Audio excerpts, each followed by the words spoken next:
आजकल इलेक्शंस का दौर चल रहा है, तो वोट देने से पहले जो सबसे महत्वपूर्ण चीज़ अपने दिमाग में रखें वो ये कि हम पार्टी को देख के कभी वोट ना दें। मतलब इसका अर्थ क्या हुआ? जैसे मान लीजिए कोई एक पर्टिकुलर पार्टी है और उसका प्रधानमंत्री या उसका चीफ मिनिस्टर आपको अच्छा लगता है, उसका कार्य अच्छा लगता है और उसने बहुत कुछ विकास किया। लेकिन सिर्फ इसके चलते आप अपने क्षेत्र में जो उस पार्टी के सांसद है आप उसको नहीं चुन सकते, क्योंकि उस व्यक्ति के व्यक्तित्व पर निर्भर करता है कि वो पद की गरिमा को बनाए रखेगा कि नहीं।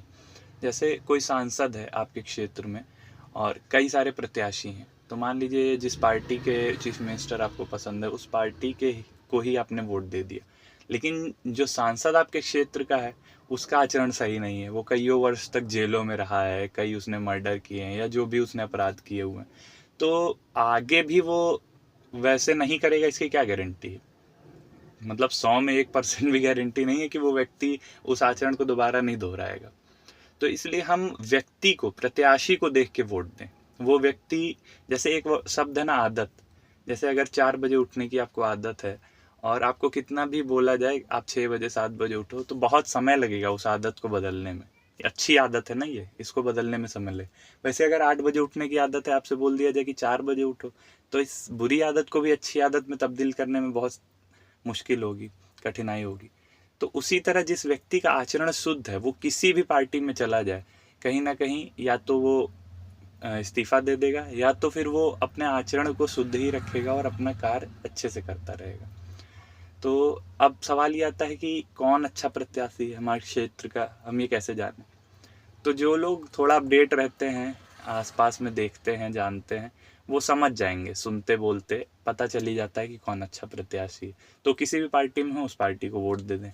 दूसरी बात, अच्छा ऐसा क्यों करते हैं? क्योंकि उस क्षेत्र में, आपके क्षेत्र में वही कार्य करने वाला है, कोई बड़ा नेता आके नहीं कार्य करने वाला है, वो सांसद ही आपके क्षेत्र में विकास करे।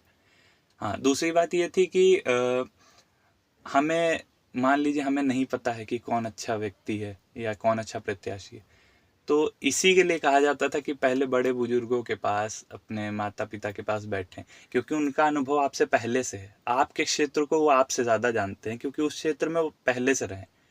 तो अपने दादाजी की उम्र के लोगों के, अपने पिताजी के लोगों की उम्र के, अपनी दादी, अपनी माताजी की उम्र के लोगों से आप जब पूछेंगे कि ये व्यक्ति को आप पहले से जानते हो या इस क्षेत्र में आप पहले से रह रहे हो, तो इस व्यक्ति का कैसा आचरण रहा है पहले, नेता नगरी में आने से पहले या इन सब चुनाव वगैरह से पहले, तो जो उसका आचरण है उस आचरण के हिसाब से ही वह कार्य करेगा। लेकिन हम पाएंगे ये सब चीज़ें करने पे हम पाएंगे कि हमारा तो कांटेक्ट ही टूट गया अपने बड़े बुजुर्गों से।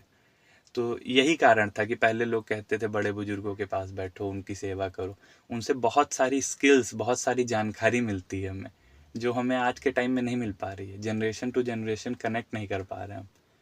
तो क्या बदलाव हुए, कौन कैसा है, ये सब चीज़ें उनसे हम सीखते हैं।